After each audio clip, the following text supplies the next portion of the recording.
Del libro El arte de cerrar las ventas, del autor Charles B. Roth, capítulo 8. Siempre puede repetirse la prueba. A los 5 minutos de conversación en mi despacho con un famoso agente neoyorquino, considerado como uno de los 10 mejores vendedores de los Estados Unidos, comprendí la causa de su reputación. Y es que intentó el cierre no bien transcurridos esos 5 minutos. No me hallaba dispuesto y no compré, pero el hecho de que ensayara el cierre tan pronto me convenció de que era una persona que conocía su oficio. Su técnica del cierre era amable y simpática, más bien vigorosa. No me molestó ni en lo más mínimo. Ponía gran cuidado en ello. Cuando comprobó que su esfuerzo para cerrar había sido prematuro, continuó nuevamente su gestión de ventas como si nada hubiera sucedido. Yo estaba pendiente de su trabajo. Su arte de vender era modélico. Me pregunté cuánto tardaría en probar nuevamente el cierre, pues sin duda volvería a intentarlo cuando considerara llegada el momento propicio. Me habría defraudado si no lo hubiera hecho, pero en efecto no me defraudó. A los 5 minutos probó nuevamente, sin duda alentado por alguna señal de compra de las que usted, lector, tiene noticia ya. Esta vez empleó una técnica distinta, pero el método seguía siendo el mismo: sereno, convincente, equilibrado, agradable, una actitud, en suma, de verdadero maestro, pero tampoco esta vez me encontró todavía dispuesto. Siguió exponiéndome sus argumentos, probó nuevamente el cierre, mas no encontró tampoco las condiciones favorables. Continuó de nuevo y probó una vez más. Yo me hallaba absorto ante una de las más perfectas demostraciones del arte del cierre que jamás había presenciado, y por ello volvía a esquivarle adrede. Quería ver cuántas veces emplearía todavía conmigo el cierre experimental antes de perder toda esperanza o hasta hacer la venta. Conté 8 intentos. Al final cedí. Realmente no pude escabullirme. Llegó a venderme y envió buena lid. Este agente de ventas era un cerrador formidable, uno de los mejores que he conocido y observado de cerca. Su grandeza residía en la tenacidad con que perseguía el cierre. Todos los buenos vendedores emplean esta táctica del cierre empírico o experimental porque se ha demostrado plenamente que es la más eficaz, puesto que ha permitido incrementar las ventas a muchos de aquellos que la han puesto en práctica. Estos buenos vendedores no creen que haya un momento único, luminoso, brillante, en el que la venta está en vilo, y o se cierra entonces o se pierde definitivamente. No creen ni pizca en esto. Saben que los momentos para el cierre de la venta son tantos como se presentan. Saben además que un vendedor puede intentar el cierre tantas veces como crea prudente sin perder nada en ello mientras siga conservando la simpatía del cliente, no molestándolo con métodos de venta a alta presión o de insistencia impertinente. Uno de los más valiosos secretos de toda operación de venta radica pues en el empleo del cierre empírico o experimental. Esto es, tratar de lanzarse al cierre lo más pronto posible, y ello tan hábilmente, tan diestramente que si el cliente no se encuentra dispuesto, no por ello el vendedor tenga que darse por vencido. Antes bien, ha de cubrir la retirada, volver atrás en sus explicaciones, probar nuevamente el cierre y si le falla, repetir otra vez la tentativa. El cierre empírico es un sutil experimento para probar la disposición del cliente en orden al cierre de la venta. Es un simple tanteo de que se vale el vendedor para poder averiguar si el cliente está maduro ya para el cierre. Si sabe usted tratar al comprador sin vehemencias intempestivas, sin egoísmos, podrá usted acudir impunemente a este método de cierre empírico tantas veces como lo desee. Después de que hube hecho el pedido al vendedor de referencia, entablé conversación con él acerca de sus métodos. En la venta se decide usted pronto por el cierre, ¿no es cierto?, inquirí. ¿Por qué no?, repuso. ¿Para qué aguardar más de lo necesario? Cuando más tiempo espera uno, más oportunidades desperdicia de lograr la venta y además pierde la oportunidad de hacer ventas a otros compradores. ¿Qué quiere usted decir con esto? Pues simplemente lo que ha oído. Nosotros, los vendedores, somos comerciantes del tiempo, usted lo sabe. Si uno consigue cerrar enseguida, dispone de más tiempo para intentar vender a otros clientes, ¿no le parece? Claro que sí, naturalmente. El vendedor continuó entonces. Siempre voy al cierre de manera que me permita volver al punto de partida para probar de nuevo tantas veces como sea necesario. Insisto una vez y otra, sin apresuramientos ni impaciencias, pero procurando al mismo tiempo no perder ni un minuto de esfuerzo superfluo. Tan pronto como veo al comprador interesado, tan pronto como veo que me atiende con cierto interés, pongo de lado toda ulterior explicación y ensayo el cierre. Esto me da excelentes resultados. La técnica a seguir en un experimento de cierre no es esencialmente diferente de la que se sigue para efectuar un cierre definitivo. Ambas se basan en hacer alguna pregunta aparentemente inocente, pero que revela cómo piensa el cliente y hasta qué punto hemos llegado a convencerle. He aquí algunos ejemplos de tanteo de cierre que podríamos llamar de descubierta, efectuado por buenos vendedores. Estas bombas de riego, señor Martínez, se fabrican en dos tamaños. ¿Prefiere probar el tamaño menor? Usted desea un acabado igual al de la mesa, ¿verdad, señora Fernández? ¿Cuál es el primer apellido de su esposa, señor Aguilar? ¿Le enviaré los libros a su casa o a su despacho, señor Ferrer? Si al contestar a estas preguntas experimentales el comprador le da a entender que está usted despistado, que ha corrido a usted demasiado o ha interpretado mal las señales de compra, no ha perdido usted nada al formular dicha pregunta. Nada absolutamente. La respuesta del cliente demuestra que no han hecho todavía mella en él los argumentos de venta por usted empleados. Esto es todo. Así pues, añada usted los argumentos de venta que sin duda le quedan. Trabaje al cliente un poco más y pruebe de nuevo. Concluya usted de aquí que la razón de que el cliente no esté dispuesto para el cierre del trato es que no ha apreciado completamente los beneficios o ventajas que le reportaría el producto o servicio que está usted tratando de venderle. Quizá no haya logrado usted sentar el sólido fundamento indispensable a toda venta, la comprensión del cliente. Pues bien, pregúntele si le ha comprendido. ¿Hay algún punto que no haya yo aclarado suficientemente? Quizá en algún extremo no me haya yo explicado con la debida claridad. La respuesta del cliente le dará a usted noción de algún error sobre determinado punto que exige una explicación más detenida antes de proceder al cierre de la venta. El principal secreto del cierre experimental consiste en emplearlo tan pronto como sea posible y en estar dispuesto a recurrir a él tantas veces como sea preciso, ya con vistas a lograr el pedido, ya para obtener la conclusión de que por ciertas poderosas circunstancias que escapan a sus previsiones es imposible vender en aquel momento. Muchos vendedores fracasan empleando el cierre experimental porque al intentarlo una o dos o tres veces acaban desmoralizándose y abandonándolo. No cometa usted este error. Estos hombres desertan de su puesto. Usted no debe desertar. La incorrecta actitud de tales vendedores se resume así. Bien, probé, pero él no estaba maduro. Le expuse todos mis argumentos, se los hice ver claros. Probé nuevamente el cierre, pero no quiso comprar.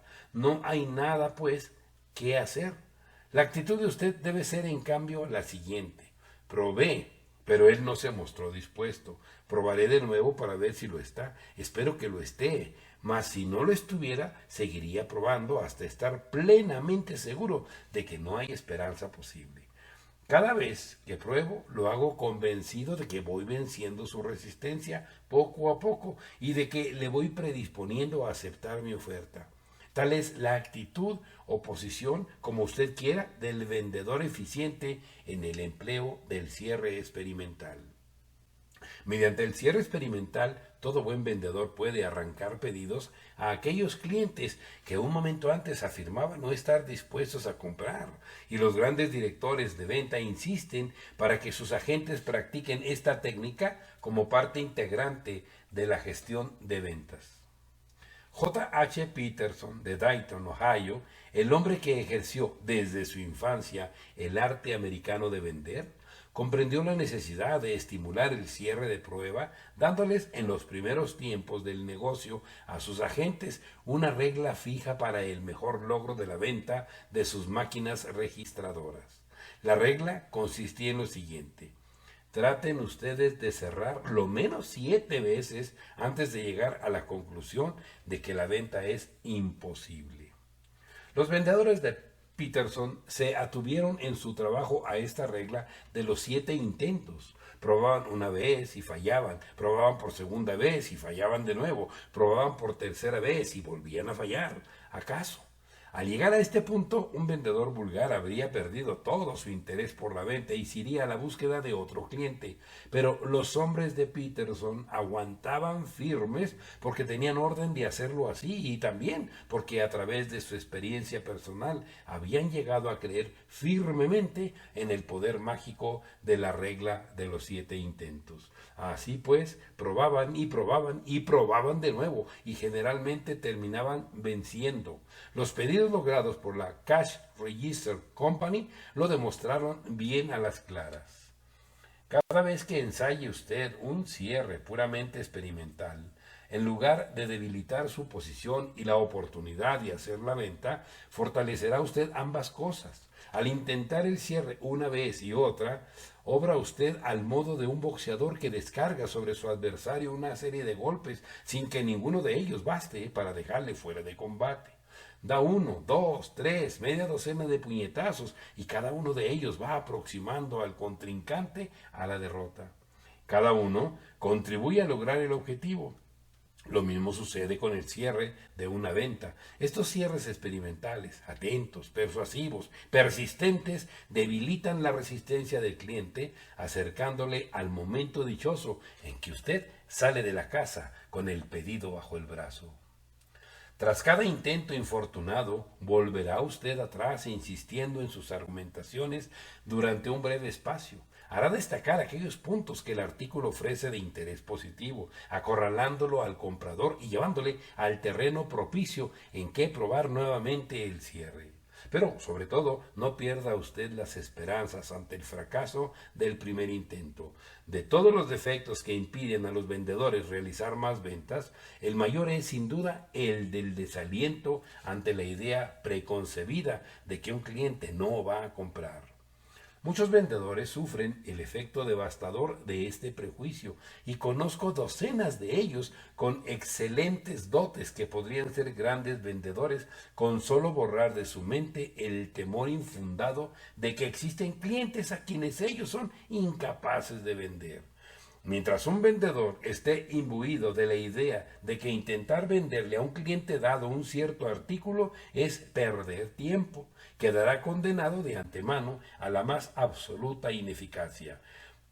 Pero tan pronto como un vendedor se hace a la idea de que puedes cerrar una venta con cualquier comprador que se le enfrente y así lo intenta convencido, está en el buen camino por el que se consiguen grandes resultados. Sounder Norvell, decano de los directores de ventas americanos, opina, como yo, que son las ideas preconcebidas las que impiden a los vendedores lograr el cierre en la mayoría de los casos. En una de sus charlas sobre el arte de vender, habló precisamente de cómo este defecto taraba incluso a algunos de sus mejores vendedores. En calidad de presidente de un consorcio nacional de comercio mayorista, Norvell se mostró entusiasta con respecto a las posibilidades de ciertos cepillos de $25 la pieza. Reunió a sus agentes para darles a conocer el nuevo artículo y explicarles de paso las posibilidades de venta que a su juicio ofrecía el artículo. Luego envió a sus hombres a vender sobre muestra. Todos fracasaron. ¿Cómo es posible que no hayan conseguido colocar ni uno solo de estos magníficos cepillos?, preguntó en la entrevista siguiente. Le contestaron que nadie era tan loco que estuviera dispuesto a pagar $25 por un cepillo. El obstáculo, señores, está en ustedes mismos. Y es que son víctimas de la limitación mental impuesta por sus ideas preconcebidas, les dijo Norbert, por el hecho de que no están ustedes dispuestos a gastarse $25 en un cepillo, creen ustedes que no lo está nadie. Ese es el error. Hay centenares de personas a quienes encantaría pagar los $25 por un cepillo de estos. Pero, ¿sería usted capaz de venderlo, señor Norbert? Se atrevió a preguntar uno de los vendedores presentes. Cualquier buen vendedor puede hacerlo, replicó. Salió por su cuenta y en una semana cerró más ventas de las que él mismo hubiera imaginado. La cerró porque no tenía miedo de probar el cierre, porque no decidió de antemano la imposibilidad de la venta, porque no era víctima de las ideas preconcebidas. En el cierre experimental hay que llegar al firme convencimiento de que es uno capaz de arrancarle un pedido a cualquier cliente que visite. Con todo, hay vendedores que, a pesar de conocer el valor de los cierres experimentales, echan a perder un centenar de ventas por una falsa táctica en su empleo. Precisamente ahora, en el capítulo siguiente, vamos a detenernos en la técnica del cierre de ventas y a mostrar algunas de las modernas reglas con arreglo a las cuales cierran sus operaciones los haces de la venta. Acotaciones críticas. Comentario general. En este capítulo demuestra el autor cómo la venta no puede darse por perdida tras el primer intento. Y lo que es más importante todavía, nos demuestra que con intentarla repetidas veces no se pierde nada. Este punto indudablemente necesita cierta aclaración. Hay que tener en cuenta que la insistencia machacona molesta siempre. Algunos vendedores pesan como losas. A veces, a fuerza de hacerse pesados, llegan a vender, pero es una venta efímera, sin raíces y a veces con la desventaja de enemistarse con el comprador. No es este, por tanto, el camino, ni es este el resultado que aspira a alcanzar Roth al recomendar la insistencia en el cierre y la repetición en la prueba del mismo. He aquí unos cuantos puntos que pueden concretarse fácilmente y que ayudarán a comprender esta faceta de la repetición del cierre. Por el gráfico del capítulo anterior se aprecia que, en cuanto a su oportunidad, el cierre oscila entre el cierre prematuro y el cierre retrasado. Las dos cosas son igualmente perniciosas para el logro inmediato de la venta. Pero el cierre prematuro, hecho con tacto, por vía experimental, es no ya el mal menor, sino un procedimiento para averiguar la disposición del comprador. El peligro mayor reside, pues, en el cierre retrasado. Es peligroso no por el mero hecho del retraso en sí, porque entonces sería dar la razón a los vendedores que afirman que durante la venta hay un solo momento propicio para efectuarla. Es peligroso porque al alargar innecesariamente la conversación, los problemas se complican, las suspicacias aumentan, la fatiga invade la mente del comprador y los motivos que justifican su negativa o el aplazamiento de la decisión se le hacen cada vez más poderosos. Intentar, pues, el cierre cuanto antes, no bien se haya observado alguna de las típicas señales de compra, es lo más prudente y aconsejable. Pero intentarlo con tacto, intentarlo dejando la puerta abierta para nuevos intentos si el primero fallase. Aquí interviene sobre todo la moral profesional del vendedor, ese precioso don de saber perder momentáneamente y extraer experiencias que faciliten la victoria firmemente esperada. Con los intentos de cierre sucede lo que con la caza al vuelo.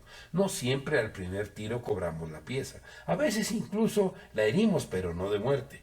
Afinar la puntería es un apasionante juego. Esto debe hacer el vendedor en lugar de descorazonarse, en lugar de perder el optimismo y, lo que es aún es más lamentable, la paciencia. Pero, indudablemente, lo que no hay que perder en ningún caso es la moral. Cuando ésta se pierde, el comprador se advierte dueño de la situación. Se sabe ya dispuesto a poder decir que no, porque el contrincante ha perdido no su influjo, sino hasta el dominio de sí mismo. En esta situación, el vendedor sale mal parado y vencido. Cualquier cierre que intente en estas condiciones se aprecia a la legua como un inútil intento de desquite por parte del que pierde y no quiere darse por vencido. Al lado de esta cuestión, la del precio e incluso la de las condiciones es cosa accesoria, sirve de complemento al cierre, pero la disposición interior favorable a la idea de compra, esta debe lograrla el vendedor tanteando tan pronto como pueda y dejando siempre una rendija por donde colar un nuevo intento. La repetición, tanto en la venta como en la publicidad, es un factor de primer orden. Acotaciones particulares.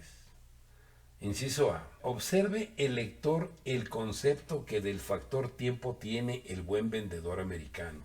Aquí, entre nuestros viajantes y agentes, arraiga el criterio de que hay que dar conversación, entendiendo por ello perder media mañana o media tarde hablando de toros, de fútbol o de política. La única conversación que al vendedor debe interesarle es la de venta. Todo debe revertir a ella. Cuanto más pronto se cierra una venta, tantas más posibilidades se vislumbran de cerrar otra cerca de otro cliente.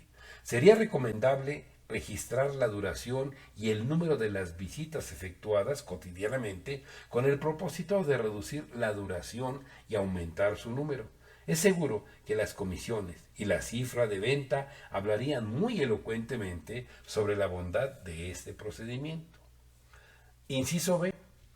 Se refiere aquí el autor al caso, por ejemplo, de un seguro de vida. La pregunta sobre el apellido de la esposa es un tanteo para saber qué piensa el visitado y sobre todo si está decidido, porque a él ya se le aparece claro que si le preguntan el nombre de la esposa es para empezar a redactar la póliza.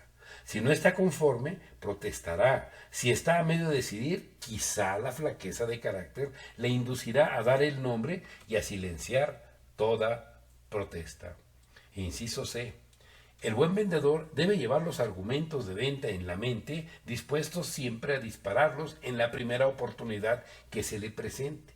En diversos equipos de vendedores y vendedoras que hemos tenido ocasión de preparar, introdujimos siempre lo que llamamos municiones para la venta, es decir, una serie de argumentos con la indicación de las circunstancias a que corresponden. Con ellos bien sabidos y con la mente alerta para dispararlos según los casos, el vendedor no tiene que improvisar, sino simplemente escoger de una baza de naipes la carta que conviene poner sobre la mesa. Inciso D. La franqueza del vendedor desconcierta muchas veces al comprador aferrado a su reserva, contrario a la compra. No hay nada como la franqueza, la máxima franqueza en la pregunta, sin chabacana indiscreción, para que la persona interrogada llegue a perder su aplomo y a confesar o a dejar entrever lo que taimadamente disimula. Además, no olvidemos que la táctica de preguntar concede indudablemente dominio. El interrogado prefiere muchas veces, por abulia, el camino más corto de asentir. Otras veces es incapaz de desarrollar sus propios argumentos en contra, y esto da gran fuerza al vendedor, quien puede demostrar así cómo la negativa estaba fundada en prejuicios, pero no en sólidas razones. Inciso E. No hace falta decir cuán arraigada tenemos aquí la idea de que tal cosa es invendible o de que a fulano no hay quien le arranque un pedido. Esto motiva, en primer lugar, un vicioso ambiente en el equipo de vendedores, pues estos prejuicios se contagian, y en segundo lugar, una relajación de la moral, porque antes que confesar nuestra propia incapacidad, achacaremos los primeros fracasos a esos absurdos fatalismos que arraigan peligrosamente a fuerza de prestarles crédito.